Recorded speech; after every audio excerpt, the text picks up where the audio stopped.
আপনি ঈদুল ফিতরের নামাজ আদায় করতে গিয়ে দেখলেন ইমাম সাহেব হুজুর বারবার আল্লাহু আকবার বলছে।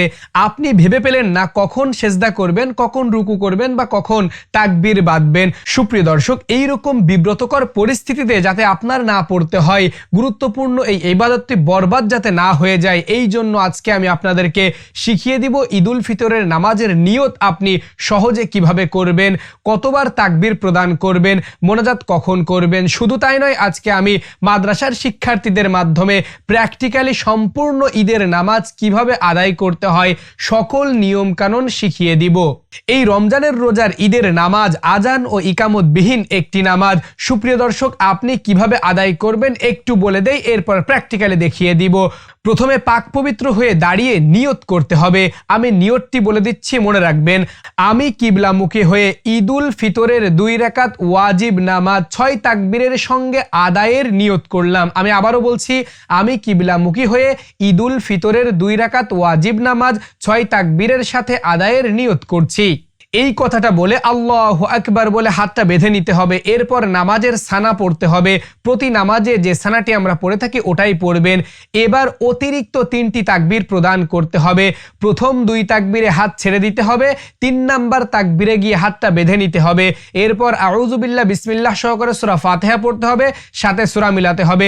অন্যান্য নামাজে আপনি যা করেন তাই করবেন, অর্থাৎ রুকু করবেন, রুকু থেকে সোজা হয়ে দাঁড়াবেন 2টা সেজদা করে, আবার 2 নাম্বার রাকাতের জন্য দাঁড়াবেন। ভয় পাবেন না, যেহেতু আমি প্র্যাকটিক্যালি আবার দেখিয়ে দিব। সুপ্রিয় দর্শক, 2 নাম্বার রাকাতে দাঁড়িয়ে সূরা ফাতিহা পড়ে নিতে হবে, এরপর সাথে সূরা মিলাতে হবে। আপনি যদি মুসল্লি হয়ে থাকেন, অর্থাৎ পেছনে নামাজ আদায় করে থাকেন, তাহলে ইমাম সাহেব পড়বে, আপনারা শুধু নীরবে শুনবেন। সুপ্রিয় দর্শক, সূরা ফাতিহার সঙ্গে সূরা মিলানোর পর রুকুতে যাওয়ার পূর্বে অতিরিক্ত 3 তাকবীর প্রদান করতে হবে। এখানে 3 তাকবীরেই হাত ছেড়ে দিতে হবে, 4 নাম্বার তাকবীরে গিয়ে রুকু করতে হবে। সুপ্রিয় দর্শক, অন্যান্য নামাজের মতো রুকু থেকে সোজা হয়ে দাঁড়াতে হবে, 2টা সেজদা করে বসে পড়তে হবে। 2 রাকাত হয়ে গেল। বসে তাশাহুদ, দুরুদ শরীফ, দোয়া মাসুরা, এই 3টি দোয়া পড়ে ডান দিকে বাম দিকে সালাম ফিরিয়ে এই ঈদুল ফিতরের নামাজ সমাপ্ত করতে হবে। সুপ্রিয় দর্শক, আমি তো মৌখিকভাবে বললাম, এবার চলুন প্র্যাকটিক্যালি একটু দেখিয়ে দেই। তাহলে প্রথমে নিয়ত করতে হবে। এবার আল্লাহু আকবার, سبحانك اللهم وبحمدك وتبارك اسمك وتعالى جدك ولا إله غيرك. الله أكبر الله أكبر الله أكبر. أعوذ بالله من الشيطان الرجيم. بسم الله الرحمن الرحيم.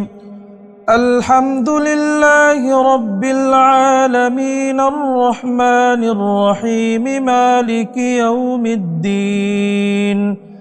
إياك نعبد وإياك نستعين. اهدنا الصراط المستقيم صراط الذين أنعمت عليهم غير المغضوب عليهم ولا الضالين.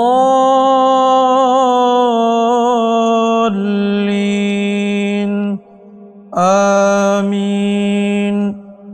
بسم الله الرحمن الرحيم.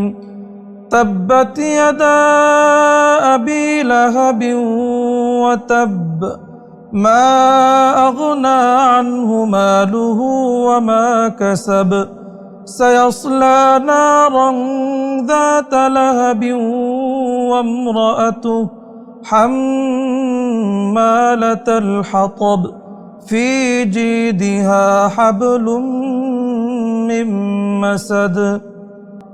الله أكبر.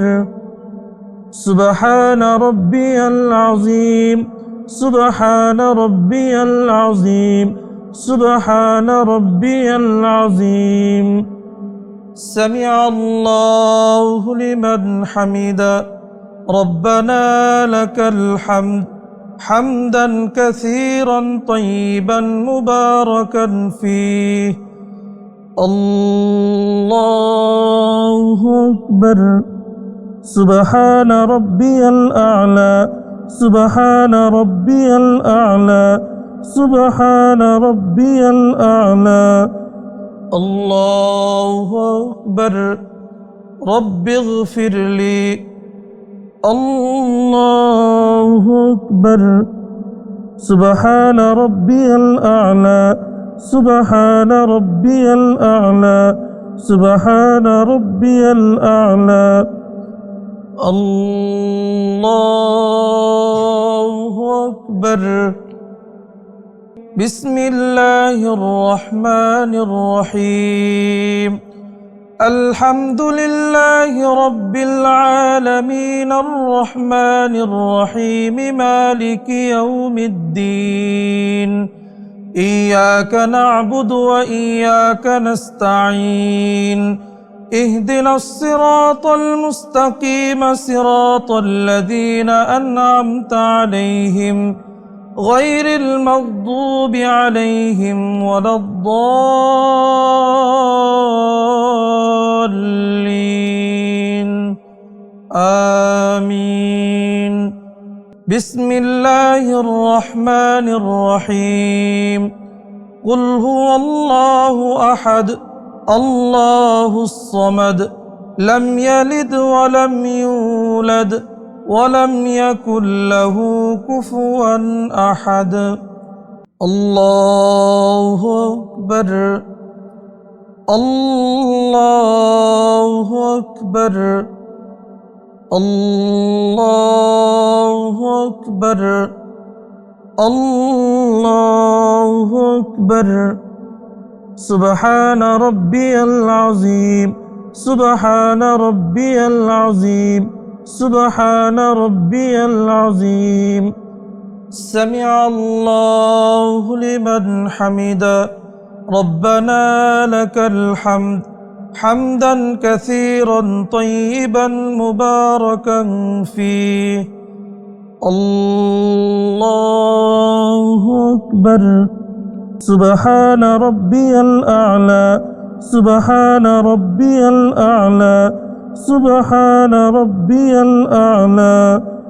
الله أكبر رب اغفر لي الله أكبر سبحان ربي الأعلى سبحان ربي الأعلى سبحان ربي الأعلى الله أكبر التحيات لله والصلوات والطيبات والسلام عليك أيها النبي ورحمة الله أيها النبي ورحمة الله وبركاته السلام علينا وعلى عباد الله الصالحين أشهد أن لا إله إلا الله وأشهد أن محمدًا عبده ورسوله اللهم صل على محمد وعلى آل محمد كما صليت على إبراهيم وعلى آل إبراهيم إنك حميد مجيد اللهم بارك على محمد وعلى آل محمد كما باركت على إبراهيم وعلى آل إبراهيم إنك حميد مجيد اللهم إني ظلمت نفسي ظلما كثيرا ولا يغفر الذنوب إلا أنت فاغفر لي مغفرة من عندك وارحمني إنك أنت الغفور الرحيم السلام عليكم ورحمة الله السلام عليكم ورحمة الله সুপ্রিয় দর্শক, নামাজ সমাপ্তির পরে ইমাম সাহেব হুজুর দুইটি খুতবা প্রদান করবেন, আউয়াল সানি। এই দুইটি খুতবা শ্রবণের পর এরপর মোনাজাত করবেন। আপনার মনের যে চাহিদা রয়েছে, আকাঙ্ক্ষা রয়েছে, আপনি বাংলাতে আল্লাহ রাব্বুল আলামিনের কাছে পেশ করবেন। মোনাজাত সমাপ্ত করার মাধ্যমে ঈদের নামাজের আনুষ্ঠানিকতা সমাপ্ত হবে। সুপ্রিয় দর্শক, এখন বলবেন আমি যদি মোনাজাত না করে শুধু ঈদের নামাজ পড়েই ঈদগাহ প্রস্থান করি, সেটাও করতে পারবেন, তবে খুতবাটা শুনবেন। সুপ্রিয় দর্শক, মোনাজাত হচ্ছে ঈদের ঈদের নামাজের বাহিরের একটি অংশ আপনি চাইলে করবেন, চাইলে ছেড়ে দিতেও পারেন। কেমন লেগেছে এই ঈদের নামাজ শিক্ষার ভিডিও নিচে কমেন্ট সেকশনে আপনার মন্তব্য জানাবেন। সম্পূর্ণ ভিডিও জুড়ে আপনাদের সঙ্গে ছিলাম আপনাদেরই প্রিয় ভাই আমি হাফেজ মাওলানা সাব্বির হোসাইন। আসসালামু আলাইকুম ওয়া রাহমাতুল্লাহ।